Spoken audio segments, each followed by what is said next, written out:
नमस्कार मित्रों, स्वागत है आपका होम टाउन हिस्ट्री में। आज हम मगध के उस दौर में प्रवेश कर रहे हैं जहां राजनीति सिर्फ सिंहासन की लड़ाई नहीं थी, बल्कि हजारों वर्षों की सभ्यता का भविष्य इन्हीं निर्णयों पर टिका हुआ था।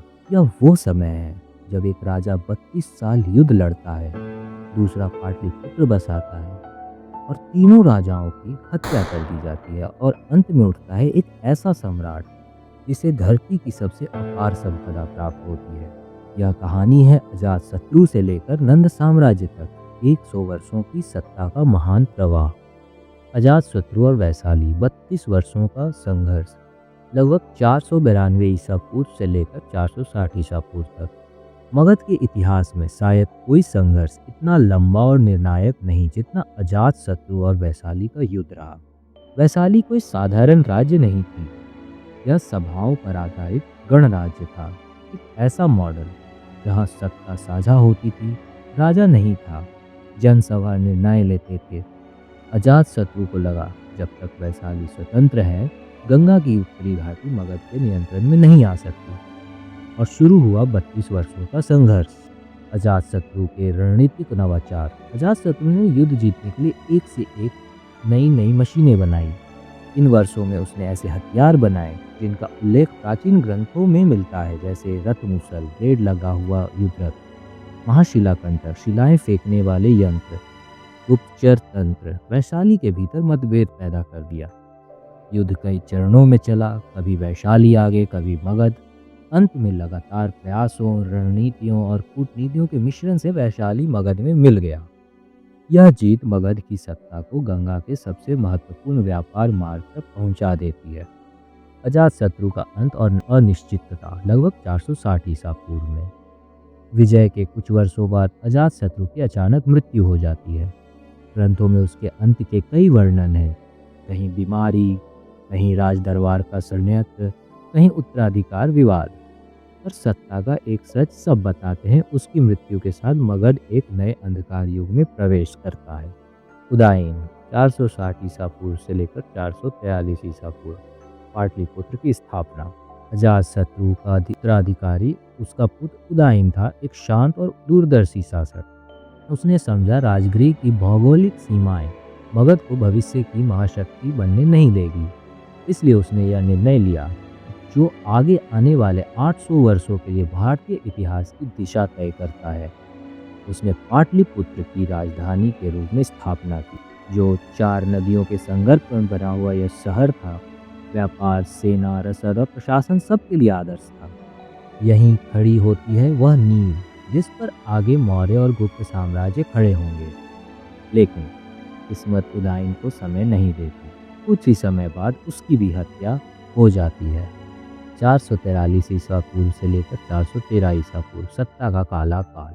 उदयन के बाद मगध की गद्दी जमीन की तरह खिसकने लगी। लगातार 3 राजा बहुत कम समय के भीतर मार दिए जाते हैं, जिनके नाम थे अनुरुद्ध, नागदासक, नंदीवर्धन। इनमें से किसी का शासन इतना लंबा नहीं कि राज्य स्थिर कर सके। सत्ता की यह निरंतर टूटन मगध की प्रशासनिक और सैन्य क्षमता दोनों को कमजोर कर देती है। मगध जैसे विशाल क्षेत्र को एक मजबूत केंद्रीय शक्ति चाहिए थी, और ठीक इसी खालीपन से उभरता है एक नाम, शिशुनाग। शिशुनाग का उदय लगभग 413 ईसा पूर्व। शिशुनाग एक ऐसा व्यक्ति था जो ना तो पूर्व राजवंश से था, ना किसी महान कुल का, लेकिन जनता और मंत्रियों ने उसे सर्वसहमति से सिंहासन दिया। उसका शासन मगध में स्थिरता की वापसी कराता है।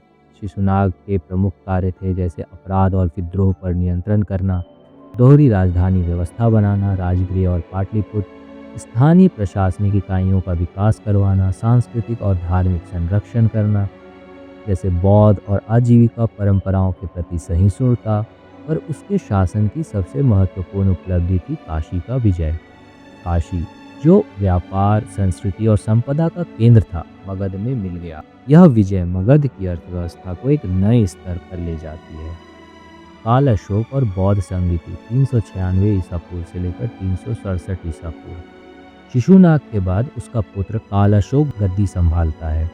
उसके प्रमुख कार्य थे राजधानी को पूर्ण रूप से पाटलिपुत्र के तरफ स्थानांतरित कर देना, द्वितीय बौद्ध संघ थी वैशाली का आयोजन किया गया, जिसमें विनय व पिटक के नियमों को लेकर जो गंभीर मतभेद थे उन्हें सुलझाए गए। प्रशासनिक सुधार और किलेबंदी करवाई गई, पर सत्ता फिर वही पुरानी चाल चलती है। काल अशोक को भी षड्यंत्र करके मरवा दिया गया। अराजकता का दरवाजा पुनः खुल जाता है। नंद साम्राज्य का जन्म 367 ईसा पूर्व, सत्ता का महाविस्फोट। काल अशोक की मृत्यु के बाद दरबार में एक नया चेहरा उभरता है, महापद्मनंद। वह किसी राजकुल से नहीं था, लेकिन उसकी महत्वाकांक्षा किसी भी राजा से बड़ी थी।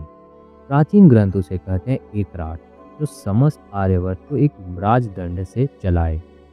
महापद्मनंद के प्रमुख कार्य थे जैसे विशाल सैन्य शक्ति का निर्माण करना, भारत की पहली पूर्ण तैयार खड़ी सेना जिसमें 2000 से ऊपर युद्ध हाथी थे, 2 लाख से अधिक पैदल सैनिक थे, हजारों घुड़सवार थे और सुव्यवस्थित अंगरक्षक दलें थे। पुरानी शक्ति संरचनाओं का अंत। नंद वंश ने महत्वपूर्ण क्षत्रिय वंशों को युद्धों में पराजित कर आर्यवर्त में मगध की सर्वसत्ता स्थापित कर दी। कौशल, कुरु, पांचाल, अवंती, शूरसेन, काशी, भय जैसे सभी बड़े राजाओं को हरा डाला। आर्थिक केंद्रीकरण, भूमि सर्वेक्षण, राजकीय कोष का विस्तार, कर प्रणाली में सुधार, बड़े पैमाने पर सिंचाई और नहरों की व्यवस्था करवाई गई।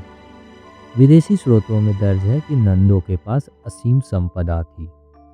नंदों ने क्षेत्रीय विस्तार किया। मगध अब उत्तर में नेपाल सीमा से लेकर दक्षिण में नर्मदा तक, पूर्व में बंगाल से लेकर पश्चिम में मालवा तक फैल चुका था।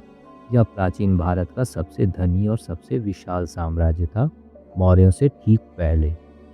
धनानंद का समय लगभग 323 ईसा पूर्व से लेकर 321 ईसा पूर्व।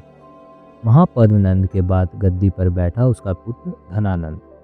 उसके राज्य में प्रशासन मजबूत हुआ, सेना विशाल की गई, कर व्यवस्था और कड़ी की गई और पाटलिपुत्र और भी समृद्ध हो गया। लेकिन उसके शासन की सबसे बड़ी कमजोरी थी जनता से दूरी और राजा का अपार अभिमान। उसी अहंकार में उसने अपमानित किया था एक ऐसे विद्वान का जिसने इतिहास को पलट कर रख दिया। वो थे आचार्य चाणक्य, और यह वह क्षण है जहां नंद साम्राज्य का अंत और एक नए सम्राट का उदय निर्धारित हो चुका था। और वो राजा था हमारा सम्राट चंद्रगुप्त मौर्य। सात शत्रु के युद्धों से लेकर उदयन की राजधानी शिशुनाग की स्थिरता और नंदों की अपार संपदा तक, यह 100 वर्षों की यात्रा एक संदेश देती है। सत्ता कभी स्थिर नहीं होती, यह सदैव बदलाव की प्रतीक्षा करती है। और अब इस सत्ता के अगले अध्याय में प्रवेश करने वाला है भारत का महान सम्राट चंद्रगुप्त मौर्य, और उसके पीछे खड़ी है दुनिया की सबसे सटीक बुद्धि, चाणक्य की बुद्धि। अगर यह विस्तृत प्रभावपूर्ण इतिहास आपको पसंद आया हो तो लाइक करें, कमेंट करें और सब्सक्राइब करें होम टाउन हिस्ट्री को। Thank you.